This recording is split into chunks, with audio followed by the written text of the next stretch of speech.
Une forme de conte contemporain. Donc on trouvait intéressant de petit à petit construire cette relation entre le slam et le conte pour aussi redynamiser le conte, qui n'en a pas forcément besoin d'ailleurs, parce que le conte c'est assez dynamique.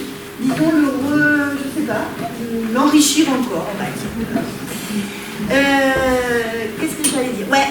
Ce week-end, il y a encore plein de choses dans le cadre du festival. D'une part, Frédéric et ses musiciens seront à Lyon demain après-midi à la Poustelle. Avec un autre spectacle, avec une chanteuse cette fois-ci, donc un spectacle qui s'appelle Pirate. Et ils jouent aussi demain soir à Vaison-la-Romaine avec le même spectacle que ce soir, pour ceux qui ont adoré et qui ont envie de le revoir. Donc le premier texte qui va présenter un peu mon art s'appelle tout simplement « Écrire ». Je ne suis pas allé le chercher. Bien.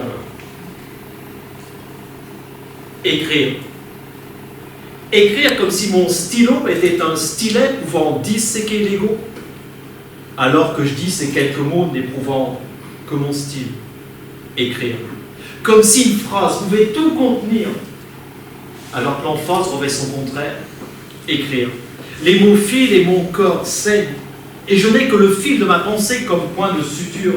Pas étonnant que ça sature, que mes idéaux font ceinture. Ça part, ça perd, ça sort de tous côtés, entre les mailles du filet de mes mots croisés. Et je n'ai pas la bonne définition.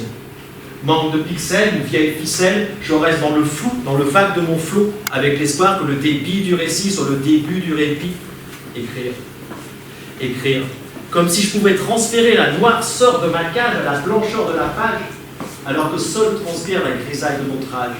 Écrire. Comme si je pouvais me délivrer du danger. Alors je fais que me livrer, sans changer. Tout simplement.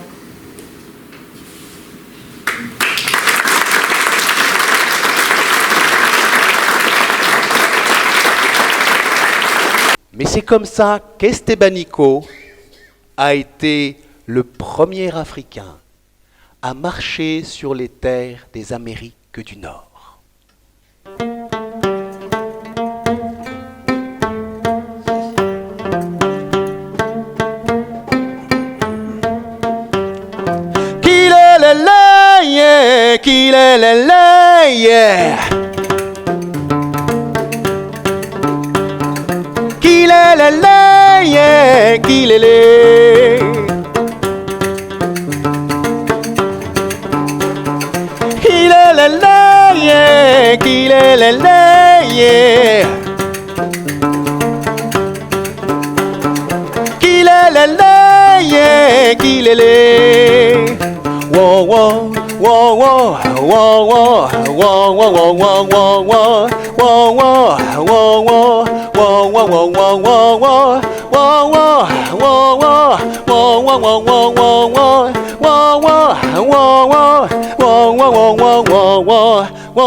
Il y avait tous les hauts dignitaires de la ville.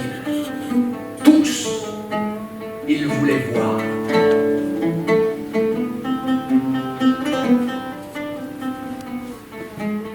Quand on est entré dans la salle d'audience et qu'on s'est approché du trône du vice-roi de la Nouvelle-Espagne, Don Mendoza, il s'est mis debout et les uns après les autres, il nous a enlacés, embrassés. Et quand il a posé son épaule sur l'épaule d'Estebanico, on a entendu une rumeur de protestation s'élever dans la salle. Comment le vice-roi de la Nouvelle-Espagne embrassait un noir, un musulman, un marocain?